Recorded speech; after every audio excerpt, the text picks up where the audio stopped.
այստեղ մոտեցման խնդիր ենք լուծում։ Մենք ուզում ենք հասկանալ այն ինչի մասին վարչապետը ասեց, որովհետև մի բան ասում, ուրիշ բան արվում է նաև ֆինանսների նախարարության ներկայացուցիչների կողմից։ Ըստ էության դուք նկատեցիք, վարչապետը ասեց, որ փոքր բիզնեսին սա չի վերաբերվում։ Հենց առաջին իսկ օրվանից ես ողջունում եմ նրա այդ ասվածը։ Սակայն քանի ժամ հետո հարկային երկու փոխնախարարներ շռնդալից մտան ետեր եւ ասացին, որ չէ, հենց փոքր բիզնեսին է վերաբերվում։ Փաստորեն ցավը պատճառվել է ոչ թե խոշոր բիզնեսին, որպեսզի բերեն ստվերից դուրս, այլ ցավ է պատճառվել փոքր բիզնեսին, որպեսզի մեծից ստվերը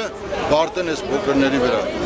Ոչը չասելով այս փոքր բիզնեսը, պետությունը իրավունք չունի մամլել փոքր բիզնեսը, պետությունը սատարի ու պաշտպանի։ Եթե պետությունը չի կարող սատարել ու պաշտպանել, ստիպված ենք մենք ինքներս պաշտպանվել, մենք ինքներս մեր հարցերը բարձրացնել, լսելի դառնալ եւ կարողանալ հարցին լուծում տալ։ Ուզում եմ տեսնել, որ կառավարությունը խոհեմ գտնվի, կասեցնի օրենքի գործունեությունը, դա նաև ալտերնատիվ տարբերակներ, այսինքն 2-3 օրենքի տարբերակներ լինեն, հավասարազոր, մարդիկ որ դաշտում կուզենան, թող այդ դաշտում էլ աշխատեն, 1%-ի դեպքում թող աշխատեն 1%-ով, ով կուզի կաշխատի 3.5%-ով, ով կուզի թող աշխատի հաստատագրված հարկով, այսինքն պետք է այս դաշտը հստակեցնել, մարդուն ընտրության հնարավորություն տանք, որ մարդը ինչով ուզում է թող զբաղվի։ Ես հիմա ասեմ ձեզ ավելին, կան ոլորտներ, որ ուրեմն այդ ոլորտներին օրենքի այս նախագիծը լիովին հետաքրքրում է եւ նրանք բարձ ակնհայտ աշխատել են այդ դաշտում։ Կան նման ոլորտներ, բայց սա չի վերաբերում համատարած ամբողջ փոքր բիզնեսին։ Այսինքն իշխանությունները պիտի մոտեցում ձևավորեն տարբեր ոլորտների նկատմամբ եւ տարբեր ոլորտներին համահունչ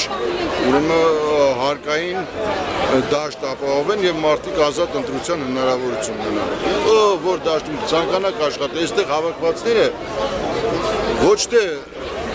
չեն ուզում հարկ վճարել, հակառակը ուզում են վճարել հարկ, լինել մեր պետության մի մասնիկը, օգնել մեր երկրին ծաղկելուն, բայց նաև գտնում են, որ իրանք կարող են վճարել այնքան, որքան նախատեսված է իսկապես նորմալ հաշվարկներով, ոչ թե գրասենյակներում գրված տվերով, այլ իրական տվերով, ինչ որ կա այսօր շուկաներում, տոնավաճառներում, թե կրպակներում։ Իսկապես ելնեն այդ մարդկանցից։ Ոչ մեկի հետ ոչ զրուցել են, ոչ խոսել են։ Հավանաբար խնդիրը քննարկել են մի քանի հասարակական կազմակերպությունների հետ, որոնք նույնիսկ շփում չունեն այս փոքր բիզնեսի հետ, կապ չունեն այս բիզնեսի հետ, նրանց հետ քննարկել են եւ որոշել են, որ այս մոտեցումը ճիշտ է, որ այս մոտեցումով կարող են իրենք դաշտը հարթել, բայց այդպես չէ։ Մենք հստակ տեսնում ենք, որ ամեն ինչ արվում է, որպեսզի փոքր բիզնեսին դուրս մղեն։ Հանրապետությունը փոքր է, մեծ բիզնես ուզում է տարածվել, տեղ չունի տարածվելու,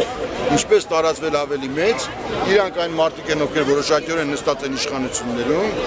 եւ նրանք փորձում են այս դաշտի մեջ հստակություն մտցնել, փոքրերին դուրս մղելը, որ կարողանան այդ դաշտին նաեւ տեղ լինել։ Դուք տեսաք, որ հանրապետությունում այդքան խոշոր սուպերմարկետներ Երևան քաղաքի մասին է խոսքը կառուցվեցին, որի արդյունքում բազմաթիվ փոքր բիզնեսով զբաղվողներ իրանց տեղերից դուրս մնացին եւ եթե նկատում եք այսօր Երևանում բազմաթիվ կետեր տրվում են վարձով, սա լավ կյանքի չի գալիս։ Այսինքն մենք դեմ չենք, որ այդ սուպերմարկետները կամ հիպերմարկետները կառուցվեն, բայց լավ կներ այդ մարկետները կառուցելուց առաջ մտածեին այս ժողովրդի փոքր բիզնեսի մասին եւ որոշում կայացնեն ընդհանրապես այս մարկետները Երևան քաղաքից դուրս անելու մասին։ Ինչպես դա արվեց, ասենք, այդ կազինոների հետ կապված խաղատների, որ դուրս բերեցին քաղաքից։ Թող բերեն Երևան աշտարակ, չգիտեմ, Երևան Գյումրի այդ տրասաները որ դիարմանը դոդեն են սուպերմարկետները։ Բայց քաղաքից դուրս անը, որ այս մարդիկ կանեն գոնե շնչեն։ Այո, կան ճնշումներ։ Մարդկանց տարբեր տեղեր, տարբեր մոտեցումներով, միտեղ վախեցնելով, միտեղ խաբելով, ինչու՞ չէ, միտեղ ծանոթ եղբայր մեջ գցելով, փորձում են ամենտեղ ուրեմն ձեռներեցների վրա ազդել, որպեսզի մասնակից չլինեն այս գործընթացին։